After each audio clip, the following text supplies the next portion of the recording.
Fingers are crossed that you guys enjoy this. And we'll see you guys here in just a sec for game number 5.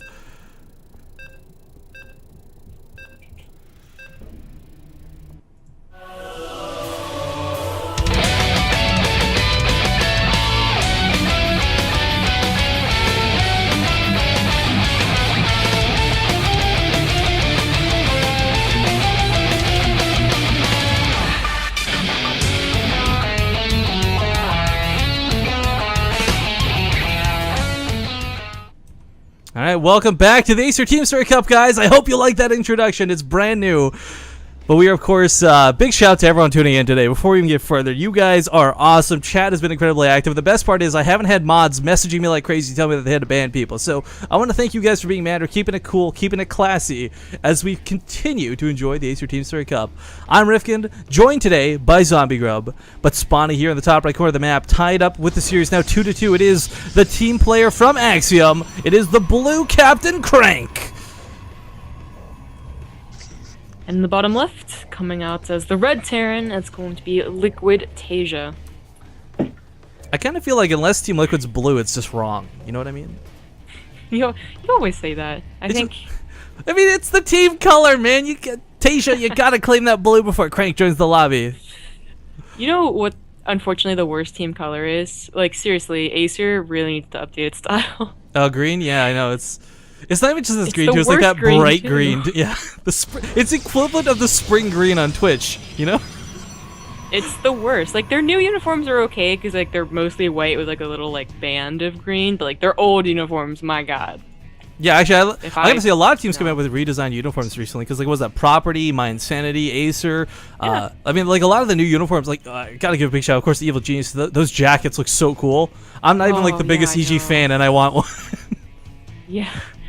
You know, what's also interesting is that Kespa is going to make like a shop for all its teams, so you can finally buy uniforms from Korea, and I'm going to buy all of the flippin' uniforms. If it was ever seen by Slayer's Don't you already have like a Boxer, Slayer's? Don't you have a Slayer's jacket already? Yeah, but I can have more. Oh, whatever. What? Alright, well, getting into this, guys, TVP, one of my favorite matchups to begin with. We got an actual expansion build coming out of Crank, so he's not going to be going for anything too cheesy in the early game here. We would have seen that second gas, of course, if this was going to be DTs or something just ridiculous. But my favorite thing about Derelict is you can split the map on this really easily, so it leads to a lot of late game scenarios.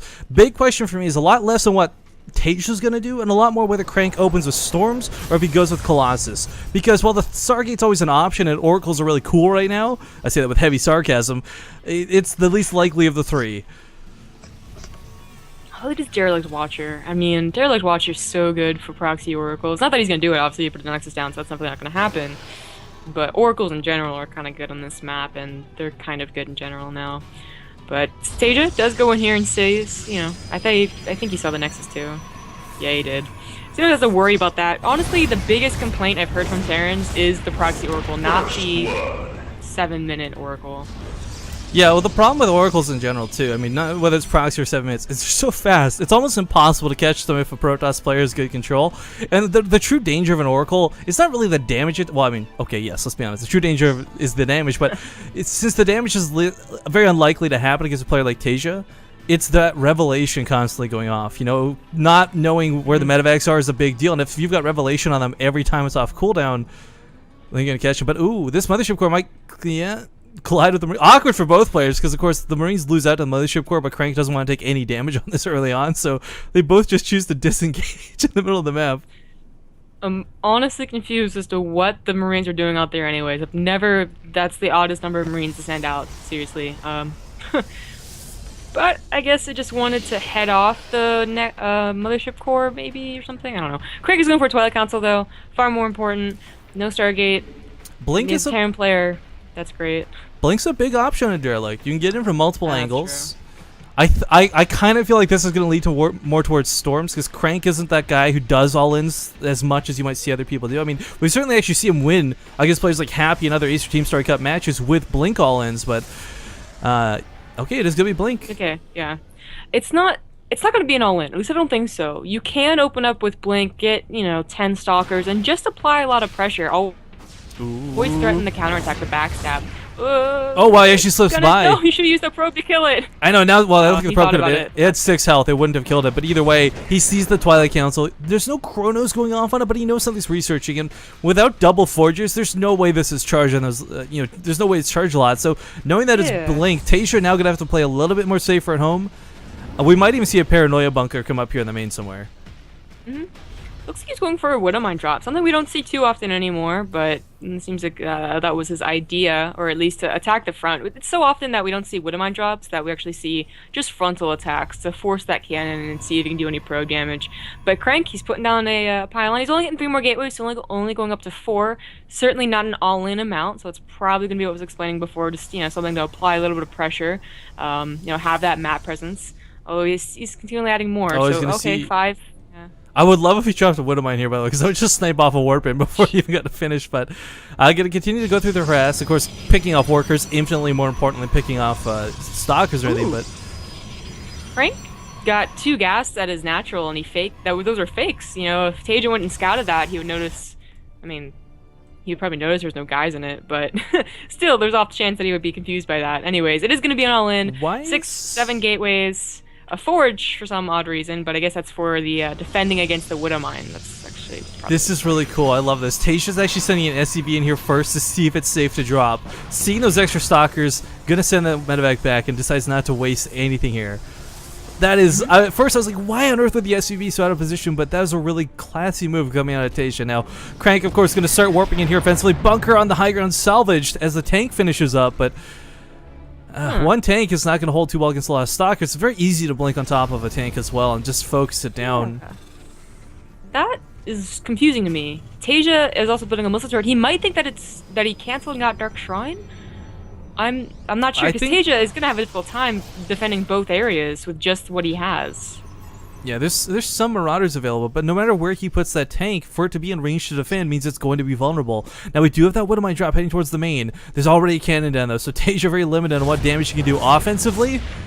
And Crank is playing this out so well. Just, he's not aggressively blinking yet. Now goes in. Oh, nice. Oh, he's going to get stimmed. He's going to get stimmed. This is huge. Stim and medevacs are how you hold this off, and now he's only left with the Marines and no medevacs available currently. Of course, one's about to pop out, but that's one medevac and a small handful of bio without stim versus this many stalkers.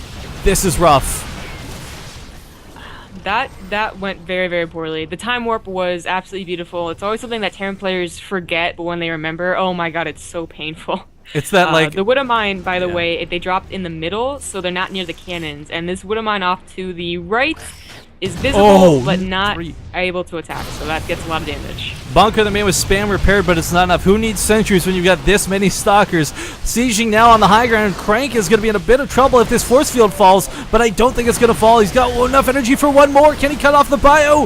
Not going to cut it off. Focus down now. SCVs are being pulled, and these stalkers need to be held. This one tank, though, is doing a hell of a lot of damage, but is it going to be enough? Again, there's no stim incorporated. This +1 weapons are about to finish, but most of the bio has already died.